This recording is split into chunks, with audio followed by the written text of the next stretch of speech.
今回の動画ではサイドストーリー追う蝶の下と同時期に実装されるオペレーター。君は作戦を組み立てることに専念してくれ。医療オペレーターケルシーの紹介及び概説を行っていきます。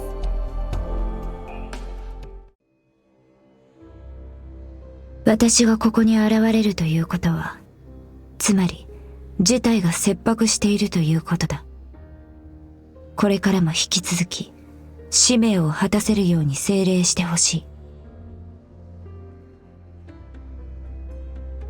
ケルシーはロドスアイランドにおいての最高幹部の一人であり、現在は医療部門の最高責任者という形にはなっていますが、実際のところロドスアイランドの大まかな方向性を決めているのはケルシーなので、ロドス運営においての最高責任者も兼任していると言えます。なお、ドクターが石棺で眠っていた間は戦術指揮官も兼任していたようです。現在は戦術指揮官はドクターにほぼ任せっきりではあるものの、基本的なカバーはケルシーが担当していると言えるので、外部との交渉に患者たちの治療、戦術面でのカバーと、ロドス運営においての裏方もほぼ一手に担当している人物と言えます。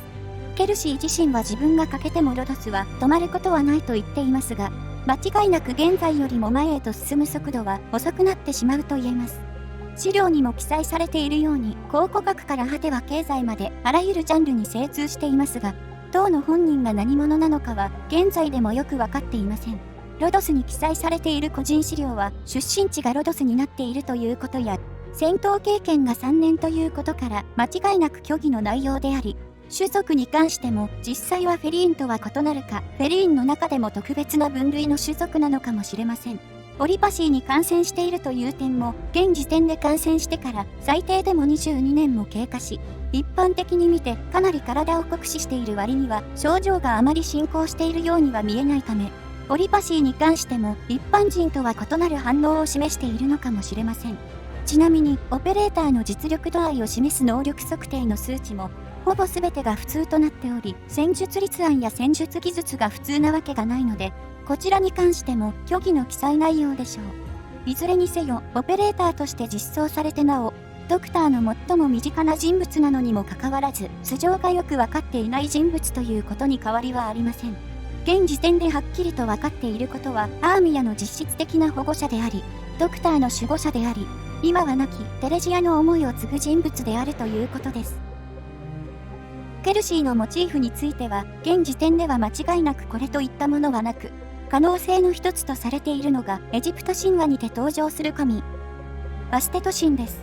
バステト神は猫の女神であり、姿は猫の姿をしていたり、猫の頭部を持った人間だったりと、微妙に姿は異なったりしていますが、共通して猫の要素が含まれています。バステト神はもともとはメスライオンの頭部を持った姿で崇拝されていた神でしたが、その後は徐々に猫の頭部へと変化していき、当初の攻撃的な性格を持った神から、他の神との差別化もあり、穏やかな神になっていったとされています。また、役目も徐々に変化し、当初はラーの目を持つ神として、人々を裁く裁定者としての役割が強かったものの、徐々に穏やかな神ということもあり、人々を悪霊や病気から守り、豊穣や多産、家庭を守る女神として祀られていきます。ケルシーもテラの人々をオリパシーという病から守ろうとしていますし、ロドスという場所を守ろうとしている点がバステトと重なる部分があります。また、バステトには王の乳母という役割もあります。つまり、ファラオの守護者であり、ケルシーは王の資質があるとされているアーミアの実質的な保護者という立場ということからも、バステトと重なっている部分があるかもしれません。なお、ケルシーのイラストには原型が存在しており、アークナイツのプロデューサーである海猫氏は、アークナイツが配信されるよりも前に、ピクシブファンタジアというユーザー企画にて、彼氏というキャラクターを投稿しています。彼氏は、リンス戦地救助隊と呼ばれる救助隊を結成した闇医者で、正式な呼び方は不明ですが、モンスターと呼ばれる詳細不明の生物を操ります。個人のイラスト物のため、動画内で紹介することはできませんので、詳細なイラストについては、モンスターと検索をかけてもらえれば幸いです。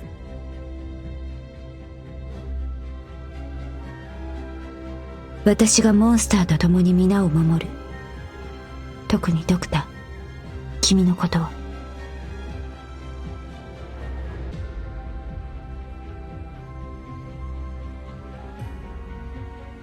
ケルシーはシャイニングやワルファリンといった単体医療に分類されるオペレーターですが、実際のところはモンスターを召喚し、モンスターの火力で敵をなぎ倒していくという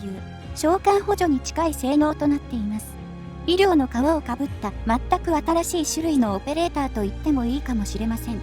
配置コストやブロック数などの基本ステータスは同じ5種6単体医療であるシャイニングと全く同じものになっていますが、攻撃範囲のみは独自のものとなっており、通常の単体医療オペレーターよりも前方に1マス長いものとなっています。とはいえ、ケルシーはモンスターと自身の回復を優先するため、この攻撃範囲の広さは遠方の味方をカバーできるというよりも、口述するモンスターの基本的な行動可能範囲といった方がいいでしょう。HP や攻撃力などのステータスはケルシー自身はかなり耐久面に性能が割り振られており、HP と防御力は医療オペレーターの中では最も高い一方で、攻撃力は星4単体医療オペレーターよりも劣る数値となっています。さすがに昇進2がない星3よりは高いものになっていますが、仮にハイビスカスに昇進2があるのであれば、おそらくは昇進2ハイビスカスと同等になるだろうというくらいには低くなっています。というよりもスキルのことを考えると、ケルシーの回復能力はハイビスカスよりも下となっています。そのため、ケルシーに対しては通常の医療オペレーターのような回復能力は期待できません。素質、モンスターは名前の通り、ケルシーが刺激する正体不明の生物である。モンスターをフィールドに召喚することができるという素質で、ケルシーが単体医療というよりも単なる火力オペレーターとなっている最たる理由です。ケルシーの召喚するモンスターの性能は上記の通りとなっており、目を見張るのは HP と攻撃力の高さでしょう。攻撃力は現状最大値となっているアイリスの1389を超え1400を突破しており、HP に至っても U ネクテスを1000近くも突き放した数値となっています。防御力は HP や攻撃力と比べると至って普通の数値ではありますが、それでも HP5400 を完全に削り切ることができる敵はほぼいないですし、スキル1や3発動中は防御力が大幅に上昇するため問題点となることはありません。そしてブロック数は基本的な重装と同じく3となっており、口述しますがブロックしている敵全てを攻撃するスキルも備えているため、範囲前衛のように運用することも可能です。配置コストは10、再配置時間も最短であればわずか25秒となっており、高速再配置のような運用も可能となっています。欠点となると、モンスターも配置枠を消費するため、ケルシーと合わせると配置枠が2になるということや、ケルシーの攻撃範以外にモンスターを配置すると防御力が0になり、モンスターの回復手段を失ってしまうといった欠点はありますが、逆に言えば、ケルシーの攻撃範以外でも高速再配置のように使用することが可能であり、火力役だけでなく、踊り役や壁役としても運用することができるというわけです。なお、当然ながらモンスターはケルシーの召喚物となっているため、ケルシーが撤退したり撃破された場合は、モンスターも素質2の効果を発動せずに消滅します。また、ケルシーは自身と攻撃範囲内にモンスターがいる場合は、モンスターの回復を最優先に行おうとするため、たとえ攻撃範囲内の他のオペレーターの体力が1で、モンスターの HP が5432であっても、モンスターの回復を最優先に行うので、ケルシーに他のオペレーターへの回復行動を期待することはできないので、注意が必要です。素質に、不快の再構築は、モンスターが撃破されたとき、モンスターの周囲8マスにいる敵すべてに最大 3.5 秒のスタンを付与し、さらに敵の防御力や術耐性を無視する最大1400の確定ダメージを与えるという素質。そこまで強力な素質というわけではありませんが、確定ダメージということから確実にダメージを稼いでくれるため、スキルで倒しきれなかった相手に追い打ちをかけるという意味ではかなり有用な素質です。特に防御力や術耐性が凄まじいことになりやすい危機契約においては、1400の確定ダメージというのはなかなか侮れない数値ではないでしょうか。通常ステージにおいてはモンスターが倒されるというよりも、むしろケルシーが倒されたり敵を処理しきれずに抜かれる方が多いため、あまり活躍する機会はないかもしれませんが、ケルシーの潜在強化による強化内容は、コストマイナス1、再配置時間マイナス4秒、攻撃力プラス25、素質に効果強化、コストマイナス1となっており、潜在5段階目のみがモンスターに関連する強化内容となっています。モンスターが運用の中心となるケルシーにおいては、潜在5段階目の素質に効果強化以外は有用な強化内容とは言いづらく、わざわざケルシーの配置コストを減らしたり、再配置時間を短くしたり、攻撃力を上昇させる必要性はありません。なので、ケルシーの潜在強化をするのであれば、潜在5段階目までを目指すことをお勧めします。スキル1、指令、構造補強は、ケルシーとモンスターの防御力を増加させ、さらにケルシーには、一定確率で敵の物理攻撃をガードする、物理ガードを付与するスキル。ケルシーのスキルの中では、唯一の防御面に特化したスキル性能となっており、モンスターを重装のように使用することを想定したようなスキルとなっています。基本的にスキル発動中は専属医療がついている攻撃力の高い重装オペレーターと考えておくといいかもしれません。ケルシーに関しても基本的にモンスターの近くに配置しているのであれば配置順の関係上敵の攻撃対象になることはありませんが、このスキルが発動している間は防御力が最大で640近くになる上に最大 50% の確率で物理攻撃を無効化するので、たとえ狙われたとしてもそうそう倒されることはないでしょう。ケルシーのスキル1発動中のモンスターのステータスと他の重装オペレーターのステータスを比較した表が上記の通りとなっており、さすがにスキル発動中の重装オペレーターほどの防御力にはなっていませんが、それでも防御力は900近くもあり、なおかつ HP は5000以上。それに加えてケルシーが常にモンスターを回復するため、総合的な耐久力は重装にも劣りません。むしろ編成枠という点で考えればケルシーは1枠しか消費しないので、HP、攻撃力、防御力が高く、さらには自己回復もできるという、編成1枠で自己完結しているオペレーターとも言えます。さすがに配置枠のことを考えると、シャイニングや UNECTES といった単体性能が非常に高いオペレーターがいるので、どの場面でもモンスターの一強というわけではありませんが、スキル1はモンスターを重装として使用するのであれば、確かに優秀なスキルではありますが、口述するスキル2やスキル3の殲滅力が凄まじく、そもそも長時間ブロックする必要もないというような性能となっているため、わざわざスキル1で敵をブロックし続ける必要があるのかと言われればかなり微妙なところ。そのため、ケルシーを運用する際にこのスキルを使用することがほぼないと言っても過言ではありません。今後、耐久をする必要がある敵が出現するのであれば、また別の話ではありますが、以上のことや特化に必要な素材、特化時の上昇率などを鑑みてスキルレベルは7で据え置いてしまってもいいでしょう。スキル2、指令、戦術強度はスキル発動中、ケルシーの攻撃速度とモンスターの攻撃力を上昇させ、さらにモンスターの攻撃がブロックしている敵すべてを攻撃するようになるスキル。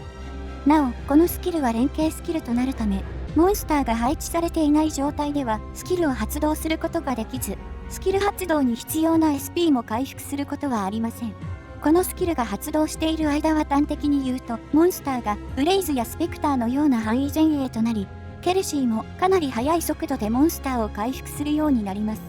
口述するスキル3がボスクラスの敵を目標にしたスキルとなっている一方で、こちらは主に雑魚処理を目的としたスキルとなっており、持ち前のかなり高い攻撃力も相まって次から次へと敵を処理してくれます。耐久面も防御力こそ上昇はしませんが、非常に高い HP とケルシーによる回復によって高い耐久力を実現しており、このスキルの目標となる敵に対してであれば3体の敵を同時にブロックしてもモンスターが倒されることはほぼありません。そして最も特筆すべき点は発動に必要な SP の低さであり、スキルレベル7の時点で必要 SP は12、特化3に至っては8というスキルサイクルが凄まじく速いものとなっています。特化3なら常に最速でスキルを回しているのであれば、ステージに配置している間のおよそ 70% の時間はスキルが発動していると考えれば、いかに凄まじいスキルサイクルとなっているかがわかるのではないでしょうか。スキル2の火力と他のオペレーターの火力を比較した表が上記の通りとなっており、攻撃タイプは異なるものの、スキル火力はブローカとほぼ同等、DPS に関してはブレイズとほぼ同等の数値となっています。モンスターは範囲前衛と比べると攻撃力は高いものの、攻撃速度が遅くなっているので、完全に同じとは言えませんが、スキル発動中の殲滅力はブレイズとかなり似たものになっていると言えます。言ってしまえば、スキル2が発動している時のモンスターはほぼ範囲前衛です。より的確に言うならば、ほぼブレイズです。ブレイズと異なる点は、ブレイズは常に範囲攻撃をし、火力が上昇しっぱなしなのに対して、モンスターはスキル発動中しか範囲攻撃ができませんが、ケルシーの攻撃範囲内であれば常に回復され続けることとなり、ブレイズよりも高い耐久力を誇ります。そのため、ブレイズは完全に攻撃に性能が寄っている一方で、モンスターはやや耐久面にも性能が割り振られているため、複数の敵を抱えるという点で言えば、モンスターに軍配が上がります。そのため、仮にブレイズとモンスターを同時に同じ場所に配置するのであれば、ブレイズの攻撃範囲も考えると、モンスターを前にブレイズを後方にすることがおすすめとなります。スキルには複数の雑魚敵の殲滅に特化した性能となっており、持ち前のブロック3も相まって殲滅力に関して言えば範囲前衛とほぼ遜色はありません。スキル発動間隔も非常に短くなっているため、一部ステージではモンスター短期も可能というほどで、かなり汎用性が高いスキルです。一方で、防御力が高い相手に対してはあまり効力を発揮してくれないので、そういった敵に対してはスキル3を使用しましょう。以上のことや特化に必要な素材、特化時の上昇率などを鑑みてスキルレベルは、特化3をおすすめし、編成の圧縮をしたい場合は、特化3にすることを強くおすすめします。スキル3、司令、露心溶融は、モンスターの防御力を大幅に上昇させ、攻撃が敵の防御力と術耐性を無視する確定ダメージとなり、攻撃力が大幅に上昇。スキル発動直後から徐々に攻撃力は元の数値にまで減少し、スキル発動中に敵を倒せなかった場合は、モンスターの HP が 50% 減少するというスキル。ケルシーの対ボス用の大技スキルとなっており、敵の防御力や術耐性を一切無視するため、どの敵であろうとモンスターが倒されない限りは安定したダメージを出せるという。昨今の防御力や術耐性を高めて、耐久力を強化しているボスに対しての強力な一手とも言える性能となっています。スルトが盾ごと破壊して敵にダメージを与えるオペレーターであれば、ケルシー元井モンスターは盾をすり抜けて敵にダメージを与えるオペレーターという感じです。そのため、こちら側から与えられるダメージや攻撃速度を減少させてくる。不死の国田や皇帝の利人のようなボスでない限りは、モンスターの前では神同然であり、8章実装前のボスはほぼ相手になりません。いわば、スルトに次ぐボスキラースキルがこのスキルというわけです。なのにもかかわらず、発動に必要な SP は最小で15となっているため、スキル2ほどではありませんが、ラッシュにも対応できるという、かなりめちゃくちゃなスキルとなっています。なお、攻撃力の毎秒の減少値はスキルレベルによって異なっており、スキルレベル7であれば、倍率としては毎秒 10.5% ずつ、特化3であれば、毎秒 13% ずつ減少していくこととなります。なので、特化3であれば攻撃をするたびに攻撃速度上昇の効果がなければ、今の攻撃力から攻撃力が 26% ずつ減少していくというわけです。また、スキル発動時点でモンスターの前方に敵がいて、その敵を殲滅しきれない状態でスキルが終了した場合の HP 減少効果ですが、スキル発動後にモンスターの攻撃範囲内に入ってきた敵には適用されません。また、この効果による HP の減少では、モンスターの HP が残るということはなく、残り HP が減少値以下だった場合は、モンスターは撃退扱いとなります。なお、このスキルの効果によってモンスターが撃退された場合も、素質2の効果は発動するため、このスキルで仕留めきれなかった敵に対して追撃をすることができます。なお、このスキルもスキル2と同じく、モンスターとの連携スキルとなっているので、モンスターが配置されていない間は SP を貯めることはできず、スキルを発動させることもできません。スキル3の火力と他のオペレーターの火力を比較した表が上記の通りとなっており、表を見てもわかる通り、総ダメージ自体はそれほど高いものではありません。しかし、このスキルの最大の長所は、相手の防御力も実耐性もどれだけ高かろうが、デバフ効果を受けない限りは一切変化がないということであり、現状、最も術耐性が高いパトリオット進軍形態が相手だとするとは、特化3でも25000ダメージ程度しか与えられませんが、ケルシーは34000ダメージ与えることが可能です。そして、スルトは再度スキルを発動させるには、シルバーアッシュの素質なしでは75秒に1回ですが、ケルシーは最短15秒に1回発動させることができます。たとえモンスターが撃退されても40秒に1回スキルを発動させることができるので、敵の防御力や術耐性が高ければ高いほど、頻繁にボスクラスの敵が単発で進軍してくるステージほどスキル3の性能が生きるというわけです。また、モンスターは再配置しやすいという利点を用いれば、複数の強力な敵の進行方向が異なるといった場合も、モンスターだけで一手に引き受けることができます。複数の敵には攻撃できないということなどから、瞬間的な爆発力はさすがにするとほどではありませんが、柔軟性が非常に高く、敵の種類を問わないというのがこのスキルの強みです。スキル3は、ボスクラスの敵に対して圧倒的な性能を持つということはつまり、防御力や術耐性が凄まじく強化されてしまう危機契約においては、凄まじい敵処理能力を誇ります。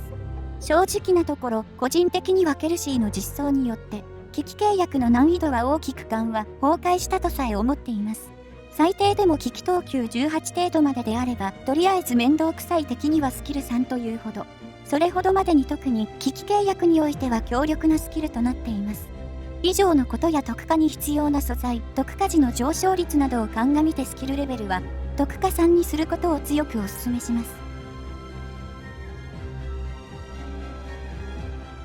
ケルシーの基地スキルは加工書と製造書に関するものとなっており、基地スキル未知なる技術は加工書に配置時、任意の素材を加工時、副産物の生成確率をプラス 70% するというスキル。任意の素材という形では最も副産物生成確率が高いものとなっていますが、現状ゲームの進行度が進めば進むほど昇進素材以外はほぼ加工することがないため、このスキルを使用することがほぼないかと思われます。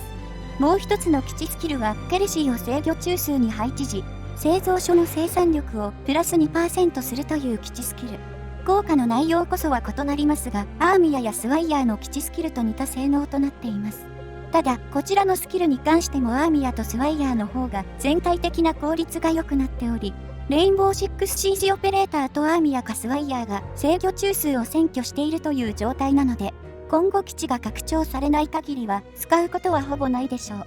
そのため、現時点ではケルシーを基地スキル目的で育成する必要はありません。それでは、実際にケルシーを使用していきます。今回使用するステージは7の16。ケルシーのステータスは、昇進2のレベル85、スキル3の特化3となります。戦術したようにスキル3は連携スキルとなっているため、モンスターを配置するまでは SP は回復しません。モンスターは基本的には通常のオペレーターとほぼ同じように振る舞うため、配置枠も消費します。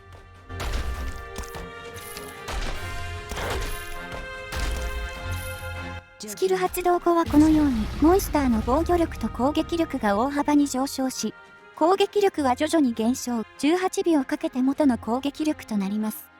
ただ、そうは言っても、元の攻撃力自体がかなり高いため、一般的な雑魚敵であれば、ほぼ一撃で倒すことができます。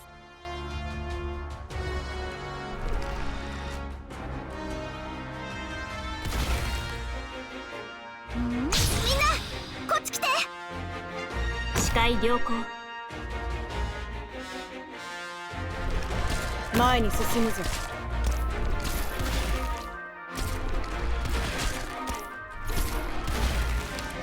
発動に必要な SP は特化3であれば通常で15秒、フィリオプシスのブースト付きならば 11.5 秒で再発動が可能となります。そのためかなり軽率にスキル発動ができるのもこのスキルの強みとなっています。大名よ、轟け。役目を果たす。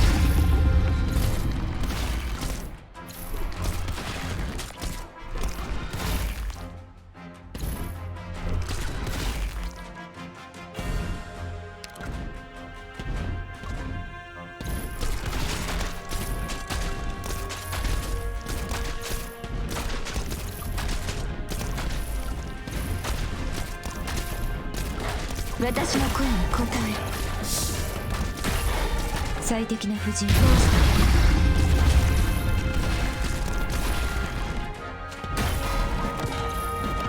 連綿たる山々となれ。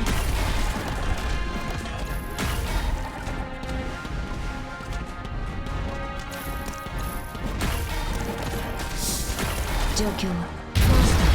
連綿確定ダメージのため、防御力と術耐性が非常に高い盾兵すらもこのように大ダメージを与えることができ、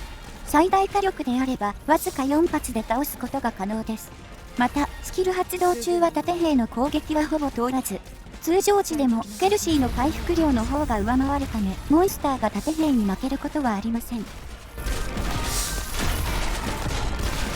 発で仕留めます。私の声に応えろ。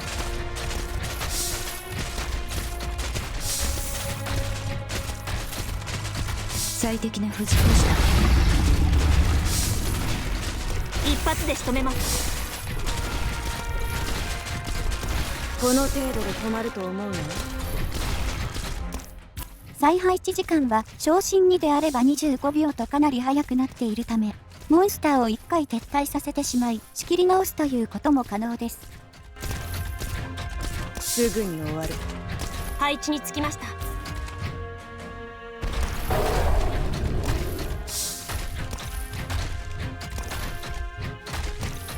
強化しろ。最適な藤子役目を果たす。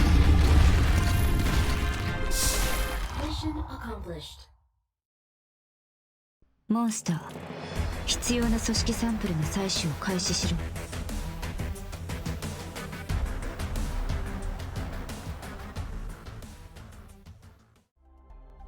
ケルシーは医療オペレーターでありながら攻撃性能が非常に高いという職種詐欺なオペレーターであり、攻撃面から対応できる状況も多岐にわたるという非常に強力なオペレーターとなっています。争いをモンスターという力で解決し、患者が発生してしまう原因を根本から消し去ってしまうという意味では、それもまたある意味で治療と呼べるのかもしれませんが、